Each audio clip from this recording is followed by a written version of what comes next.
Oui. Quand tu sais que tout va mal, n'abandonne pas.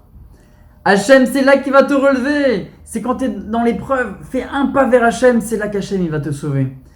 Un jour, le Rav Kahneman, Rav Yosef Shlomo Kahneman, Rosh Yeshiva de Ponyovitch à Bnei Brak, il était dans l'avion, direction les États-Unis pour récolter des fonds pour sa yeshiva.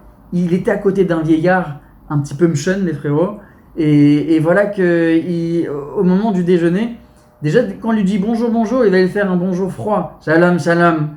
Au moment du déjeuner, il sort la viande, le lait, le vieillard, et la viande avec du fromage. Le Rav Kalman comprend que le Shulchan Aruch, c'est pas trop conforme à ce que dit la halakha, et il lui propose, il lui dit, écoute frérot, il y a tout à l'heure l'avion, ils vont servir un repas cachère, un peu de damrout, je sais pas, un petit peu, de la rissa, un peu de bourra, frérot, ça c'est... Non, non, ça m'intéresse pas, ça m'intéresse pas. Ouais, il est vraiment chun celui-là, jusqu'au bout. Et voilà que pendant le vol, eh ben, il va sortir ses livres de Torah, le Rav. Et là, il fait non, Kvod Harav, monsieur, tu veux étudier, tu changes de place. C'est pas possible. Pendant 12 heures de vol, il va pas pouvoir étudier. Il va essayer de se répéter les Mishnayot, la Gemara, quelques Teilim qu'il connaissait par cœur. Et lui, le vieillard, il se met des tentes, les écouteurs sur Netflix, et détente, je crois à la maison. Lui, le Rav, il avait ni Netflix, ni Patafix, ni rien du tout. Il comprend pas. Il comprend pas ce qui se passe ici. Voilà que 2 semaines après, il revient dans l'avion, donc pour retourner en Eretz Israël. Qui est à côté de lui encore dans l'avion? Ce vieillard. Le même vieillard. Il a compris que Hachem, il a une mission pour lui. Il faut qu'il aide. Maintenant, qu'est-ce qu'il se dit? J'ai compris qu'il aime pas trop la Torah. Il était très froid avec la Torah et très froid avec le Rav. Qu'est-ce qui va se passer? Il a une autre stratégie et il va dire, je vais parler un petit peu de... Il lui dit, écoute, regarde la vue, comment elle est belle. L'avion, il avait déjà décollé. T'as vu les ailes de l'avion? Les avions aux États-Unis, ça rigole pas. Hein. Et ça doit être un avion tunisien, je sais pas. C'est la folie ici. Il écoute, et pendant 10 minutes comme ça, son cœur il s'ouvre un petit peu à la discussion. Et là, le vieillard lui dit, moi, tout ce qu'Hachem il me dit de faire, je fais pas. Je fais le contraire. Kippour, je fais les grillades pour tous mes voisins. Shabbat, j'allume tout ce que je peux allumer. Pessah, je mange les pitotes. Contre Hachem, je fais ça. Hachem Ishmar, lui dit, mais pourquoi tu fais ça? Qu'est-ce que t'as fait Hachem? Et il lui montre comme ça son bras avec le numéro de la Shoah. Il lui dit, t'as vu ce que j'ai vécu dans ma vie? Tu comprends maintenant? Waouh. Je comprends beaucoup de choses maintenant, le Rav. Je comprends. Je te juge pas, mon ami. Tu sais, raconte-moi ce qui s'est passé. J'étais déjà dans la Shoah, j'ai perdu toute ma famille. Et il me restait un fils. C'était mon seul espoir, Ariel Lev. Et voilà qu'on se trouve devant la marche de la mort. On a marché au moins 5 km, on était 250 personnes. On avait faim, on n'avait plus de force. Je prenais parfois mon fils dans les épaules. Des fois, j'avais plus de force, il devait marcher un petit peu. Et quand on arrive à 400 mètres de l'arrivée, j'entends maintenant 2 Allemands. Qu'est-ce qu'ils disaient? Ils disaient, aucun juif doit rester vivant ici. Qu'est-ce qui se passe? Mon fils, moi, on n'a pas fait ça pour rien. Ça fait des années, je fais tout pour qu'ils soient en vie. Non. Je dis à mon fils, j'ai une stratégie. Je dis à mon fils, écoute Ariel, quand je vais te dire de courir, tu vas courir de toutes tes forces. Moi, je vais passer à droite, toi, tu vas passer à gauche. Tu vois, là-bas, il y a une petite montagne. Derrière la montagne, il y a une sorte de fleuve. On se rejoint là-bas. On va peut-être survivre. On va survivre. Ils arrivent comme ça, 400 mètres plus tard. Les Allemands, ils font, tenez-vous droit, tournez-vous.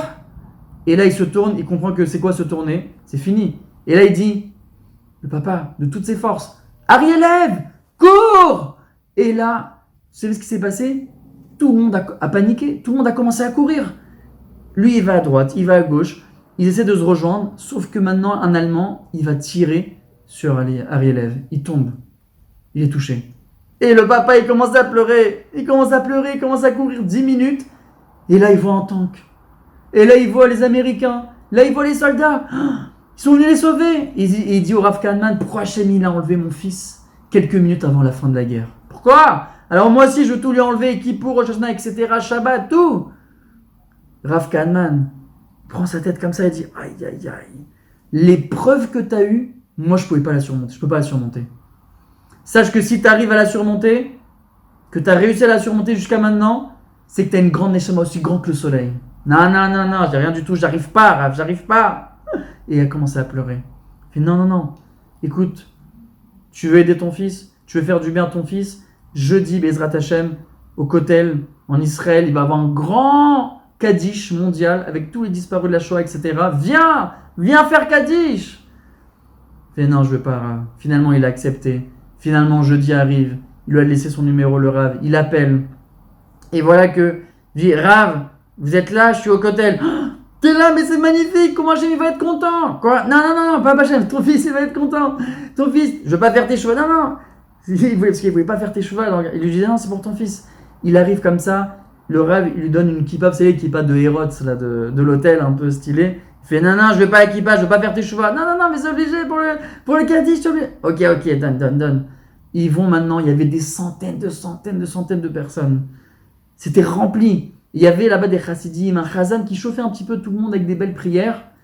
Et il prenait aussi sur Chazana, il prenait les noms de tous les disparus pour faire après le grand Kaddish. Et au début, il appelle et il arrive, mais comme il mettait du temps à dire le nom de son fils, parce qu'il était dans l'émotion, le Rav, il est parti. Et jusqu'à que le Rav Kahneman, il le rappelle, il lui demande s'il te plaît, il a besoin, c'est une personne âgée, il veut prendre juste dire le nom de son fils. Il dit, ok, dis-moi le nom. C'est pour mon fils, Arielev. Quoi? Mais Arielev comment? C'est qui le papa? Mais dis-moi vite, je dois partir. Arielev Volnik Ben Nathan Tzvi. Le vieillard s'appelait Nathan. Papa? Et là, le Chazan, il s'évanouit. On voit ce qui se passe. Il s'évanouit. On essaie de le réveiller. Il se réveille. Et là, il fait Papa! Et là, jusqu'à qu'il lui montre, il ne lui croyait pas. Il ne comprenait pas ce qui se passe. Mais qu'est-ce qui se passe ici? Rav, on n'est pas là pour faire des blagues. Ah! Et le Rav Kahneman dit, il n'y a que des Tunisiens ici, je sais pas ce que c'est. Et là, jusqu'à qu'il lui montre le bras avec le numéro de la Shoah, c'était un numéro, un après l'autre qu'il avait, Nathan. Il comprend que c'est son fils. Et pendant une demi-heure, ils sont mis dans le côté, et ils ont pleuré, et leur cœur il s'est ouvert, ils ont discuté. Ils étaient dans les larmes, d'émotion. Mais Nathan, il comprenait pas trop ce qui s'est passé. Il a vu son fils tomber, il a été touché par la balle. Un Allemand, il avait tiré partout, il avait tiré sur son fils. Et il est tombé. Je dis, qu'est-ce qui s'est passé? Il faut que tu m'expliques, je comprends pas. Non, papa, parce qu'en plus, il avait du mal à reconnaître qu'il avait la barbe, il avait le chapeau. Rien à voir avec le fils, son fils l'avait 10-12 ans à ce moment-là. Et il lui dit, non, quand l'Allemand, il m'a tiré, c'était dans l'épaule.